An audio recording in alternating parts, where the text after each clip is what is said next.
आंधी तूफान बारिश में तीन बहू की रसोई। ओह माय गॉड, कितनी तेज हवा चल रही है। कहीं मैं इस तूफान में उड़ ना जाऊं।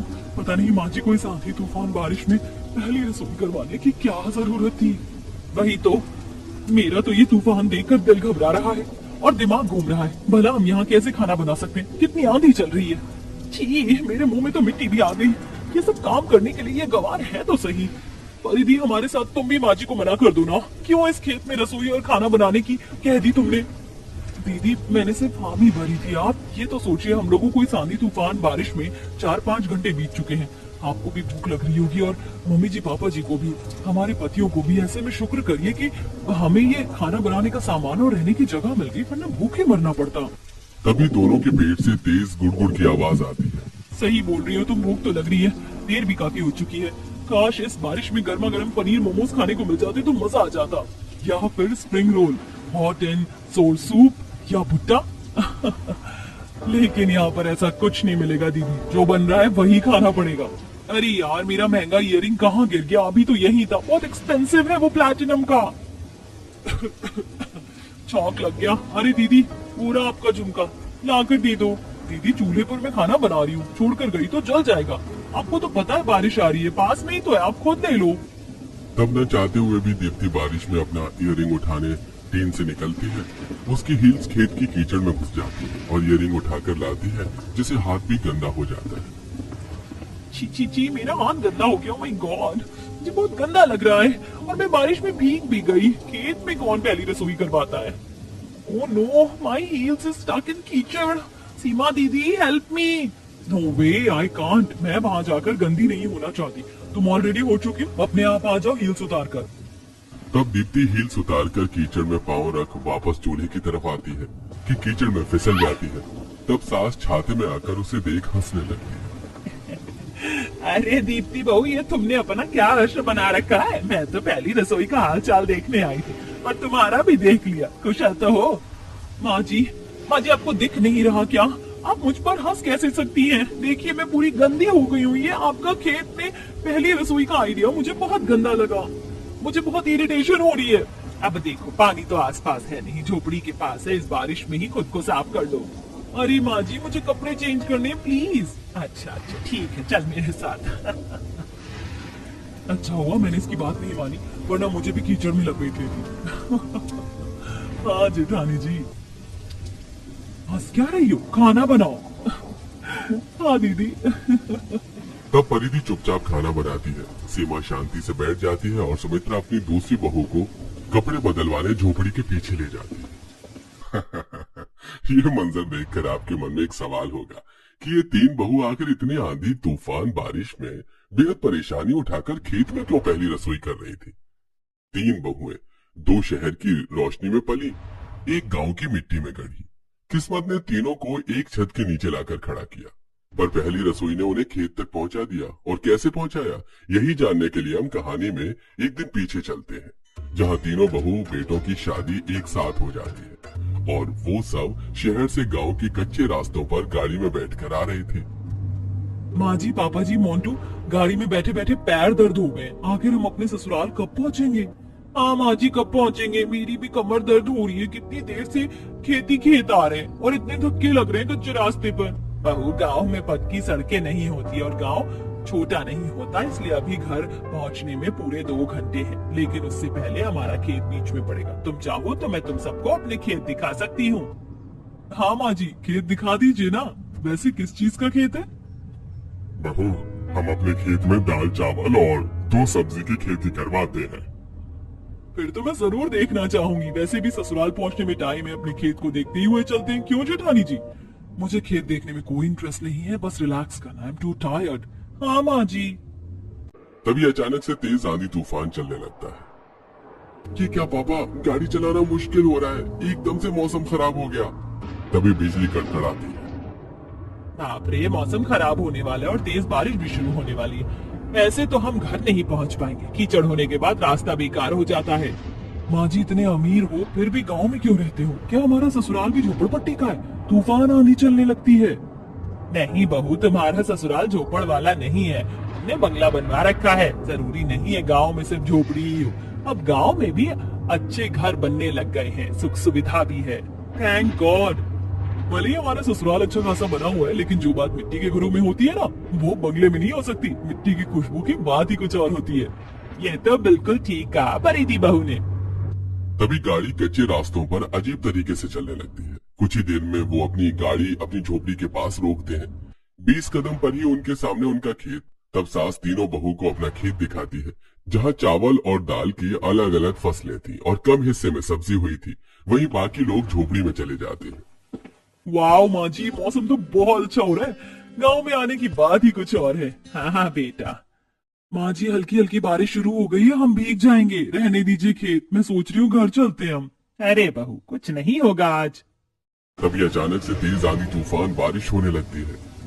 अरे माँ जी, मेरा बहुत महंगा लहंगा है, मेरा दुपट्टा उड़ रहा है, चलिए ना चलते हैं उस झोपड़ी में। दीदी, मेरी फेवरेट सैंडल भी खराब हो जाएगी, बहुत तेज बारिश हो रही है। हाँ चलो चलो, कहीं भीग गए तो लेने के देने पड़ जाएंगे। माँ जी, ये पूरे खेत में एक टीन किस लिए? अरे बहू, ये इसलिए कर रखा है क्योंकि तेज धूप में मजदूर जब भूखे होते हैं तो इसी के नीचे बैठकर खाना खाते हैं। घर जाने में वक्त जो लगता है। अच्छा माँ जी। तेज बारिश की वजह से घर के सभी लोग झोपड़ी में चले जाते हैं, जहाँ थोड़ा बहुत बैठने का इंतजाम था। चूल्हा बना हुआ था, लेकिन चूल्हे के ऊपर वाले हिस्से से चूल्हे पर बारिश का पानी टपक रहा था। शुक्र है थोड़ा तो बैठने का सहारा मिला। जल्दी से बारिश खत्म हो जाए, तूफान रुक जाए तो अपने ससुराल चलेंगे। मैं तो इस मिट्टी की झोपड़ी में नहीं रह सकती। मेरे से भी नहीं रहा जा रहा है सीमा दीदी, क्योंकि मैं शुरू से शहर में रही हूँ, इन चीजों की आदत ही नहीं है। वो तो भाग्य से शादी गांव में हो गई।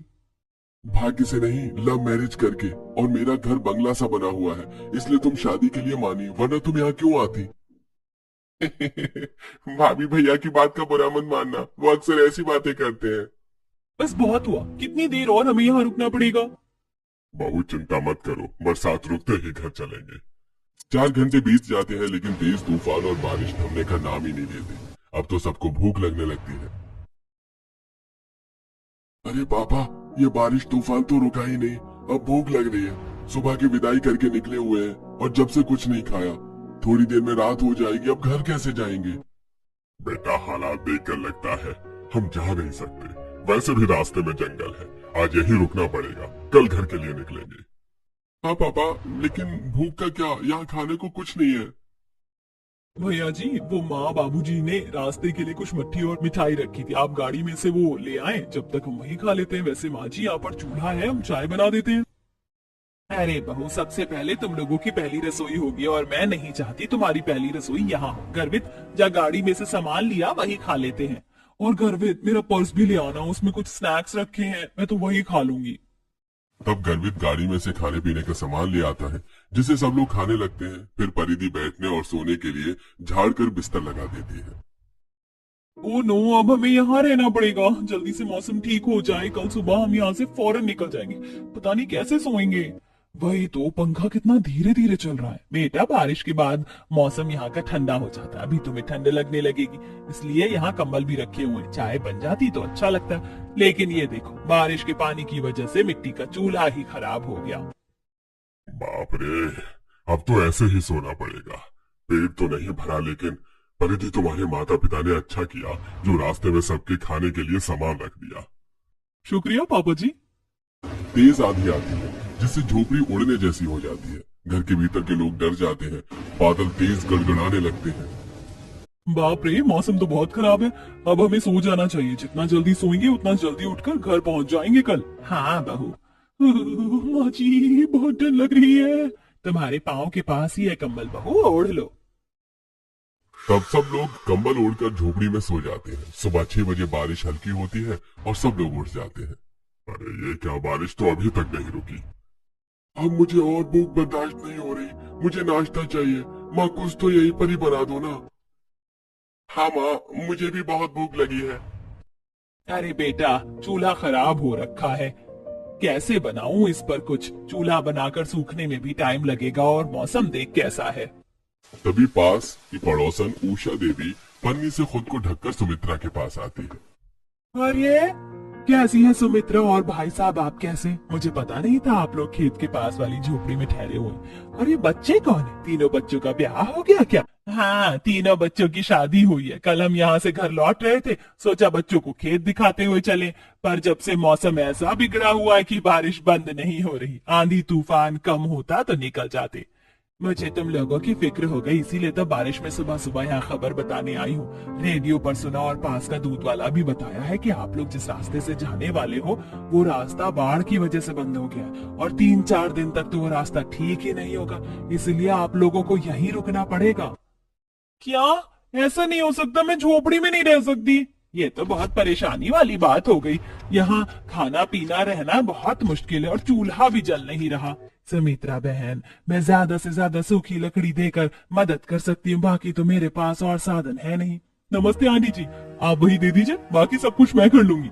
माँ जी, यहाँ पर चाय बनाने के लिए सामान तो है ना? हाँ बहू, हम हर महीने एक बार तो आते थे यहाँ, पर इसीलिए मसालदानी चीनी वगैरह सब कुछ मिल जाएगा। बस फिर ठीक है, चूल्हे का जुगाड़ मैं कर लूंगी, आप आंटी जी सूखी लकड़ी दे दीजिए। ठीक है बेटा। तब उषा देवी चली जाती है और सूखी लकड़ी लाकर दे देती है। बहू, तूने ये मंगा तो लिया, लेकिन कैसे बनाएगी चाय? अब झोपड़ी के एक कोने में भी बारिश का पानी आने लगा है और अब तो यहाँ से हम कहीं जा नहीं सकते, तो खाने पीने के लिए 3 दिन तक रसोई यही करनी पड़ेगी। ऐसा करो, खेत में वो जो जगह है ना टीन के नीचे, वहाँ चूल्हा बना लो और तुम तीनों अपनी पहली रसोई का खाना भी वहीं बना दो। ठीक है माँ जी। क्या ठीक है माँ जी? हम तीनों खेत में इतनी आंधी तूफान बारिश में पहली रसोई कैसे बनाएंगे? ये नामुमकिन है माँ जी, और हमारा मेकअप सैंडल सब खराब हो जाएगा वहाँ पर। अरे कुछ नहीं होगा दीदी, चलिए अभी हल्की बारिश है, फटाफट पहली रसोई कर लेते हैं। परिधि एक टोकरी में झोपड़ी में से कुछ मसालादानी, चाय, चीनी का सामान, बर्तन रखकर खेत में टीन के नीचे आ जाती है और 2 ईंट रखकर चूल्हा बनाकर उस पर चाय बनाती है। वैसे पहली रसोई में क्या बनाए? शाही पनीर, मटर पनीर, पुलाव? दीदी, यहाँ पर ऐसा कुछ भी नहीं है। हमारे खेत की कुछ दाल चावल है, बस उसी की खिचड़ी बनाएंगे। और दीदी, आप सिलबट्टे पर धनिया और लहसुन पीस दीजिए, उसकी चटनी बन जाएगी। व्हाट? तुम्हारा दिमाग खराब है? ये मिक्सर ग्राइंडर का काम सिलबट्टे पर कैसे हो सकता है? और मुझे ये यूज करना नहीं आता। तुम गाँव की गवार हो, तुम ये काम करो। तब परिधि सिलबट्टे पर लहसुन, मिर्च, धनिया पीस कर चटनी तैयार कर लेती है और खिचड़ी बनाकर छौंक लगा देती है। कुछ ही देर में खिचड़ी बनकर तैयार हो जाती है। वहीं बारिश में कपड़े भीगने की वजह से तीनों बहू कपड़े बदल लेती हैं और सब लोग खिचड़ी खाते हैं। वाह, ये खिचड़ी तो बहुत अच्छी है और घी का तड़का तो काफी अच्छा लग रहा है। हाँ बहू, तुमने तो हमारी माँ की याद दिला दी, वो भी ऐसे ही खिचड़ी बनाया करती थी। बहुत खूब बहू, बहुत खूब। दीप्ति, सीमा, तुम दोनों ने खाना क्यों नहीं बनाया? माँ जी, हमने थोड़ी सी हेल्प कर दी थी ना, वही बहुत है। आपको क्या पता कितनी मुश्किल से आंधी तूफान बारिश से लड़कर खेत में पहली रसोई की है। मुझे तो ये खिचड़ी बिल्कुल भी अच्छी नहीं लग रही। काश की कुछ टेस्टी खा पाते, जैसे कि बर्गर, भुट्टा। अभी यहाँ कुछ नहीं मिलेगा भाभी, रात को भी इसी चूल्हे पर पकाकर खाना पड़ेगा। ऐसे 2 दिन आंधी तूफान बारिश में बहुओं को खेत में ही रसोई करनी पड़ती है। कभी दाल चावल, कभी रोटी सब्जी, तो कभी मटर पुलाव खाते हैं। पर रात में लालटेन का सहारा लेकर तूफान में खाना बनाना खेत में बहुत मुश्किल हो जाता था। अरे मुझे यहाँ बहुत मच्छर काट रहे हैं। आउच, वी माँ, साला मुझे काट रहा था, बचा दिया ना तेरा गेम। अब तो मुझे धीरे धीरे रोना आ रहा है। जल्दी से तूफान खत्म हो तो हम अपने ससुराल जा पाएंगे। कौन से झोपड़ी खेत में आकर बस गए हैं। दीदी, मुश्किल समय में हम गाना गाते हैं। जिंदगी की यही रीत है, हार के बाद ही जीत है। हार के बाद नहीं माउंटेन ड्यू पियो, डर के आगे जीत है। बाप रे, मेरी आंखों में मिट्टी घुस रही है। तो दीदी, आप दोनों मेरी तरह घूंघट कर लो, आंखों में मिट्टी नहीं जाएगी।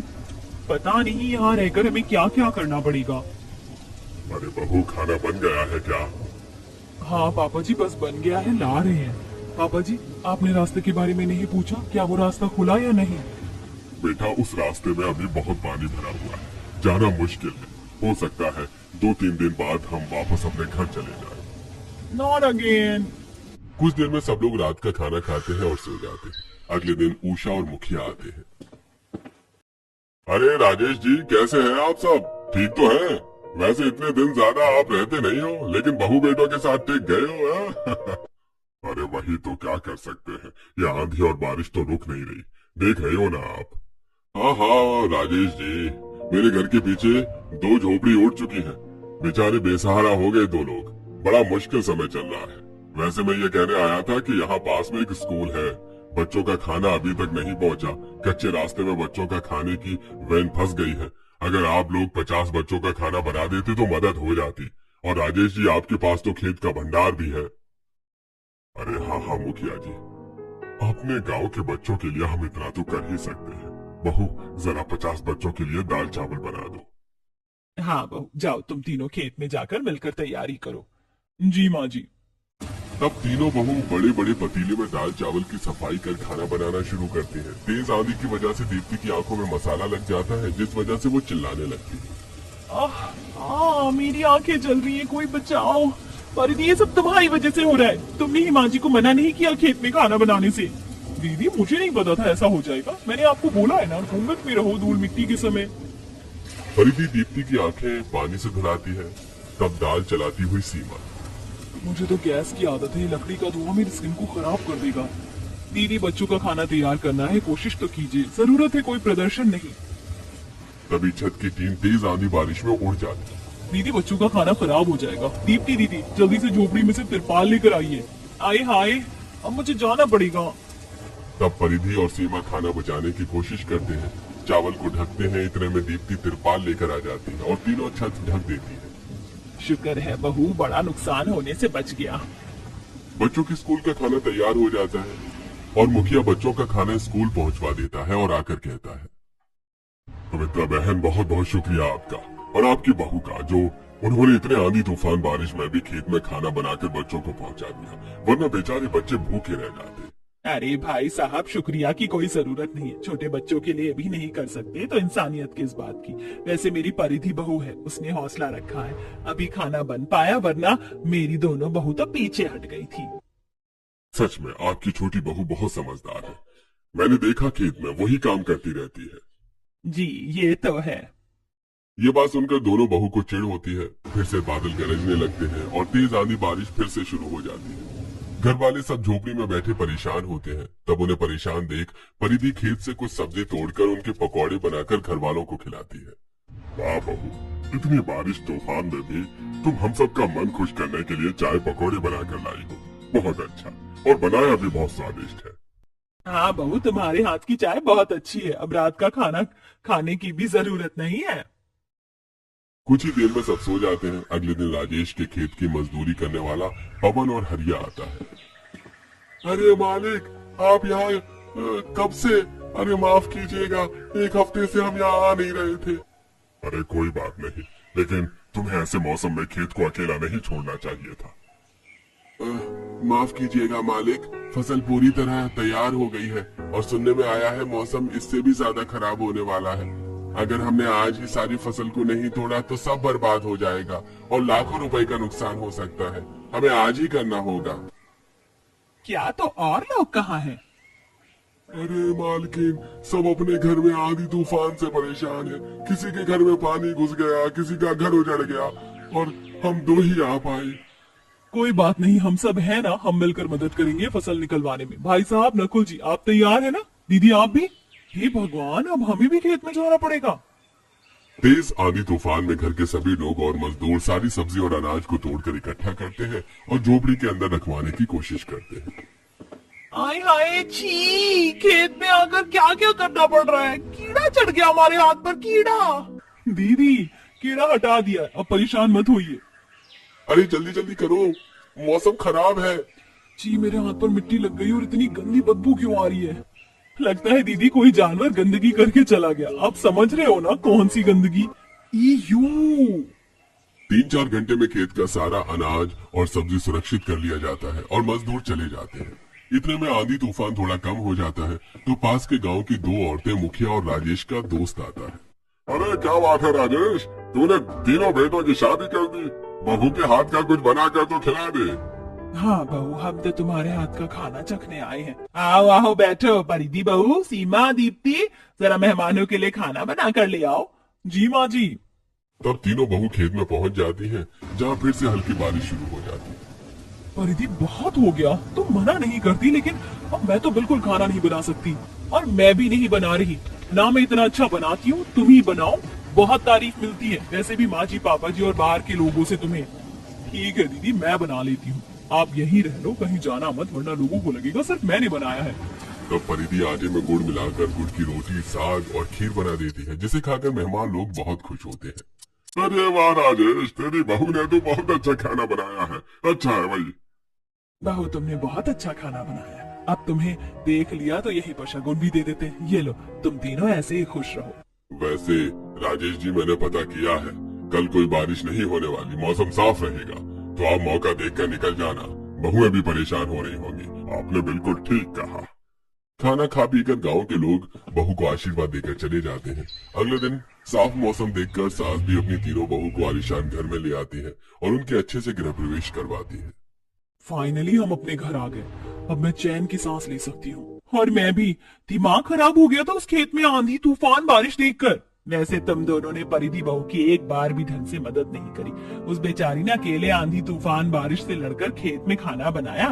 थोड़ी तो शर्म आती होगी तुम्हें, तुमसे छोटी है वो। कोई बात नहीं माँ जी, दीदी शहर की है, उन्हें आदत नहीं है, अब ऐसा नहीं करेंगी। हाँ परिधि, अब हम दोनों ऐसा नहीं करेंगे, हमेशा तुम्हारे साथ रसोई में मदद करवाएंगे।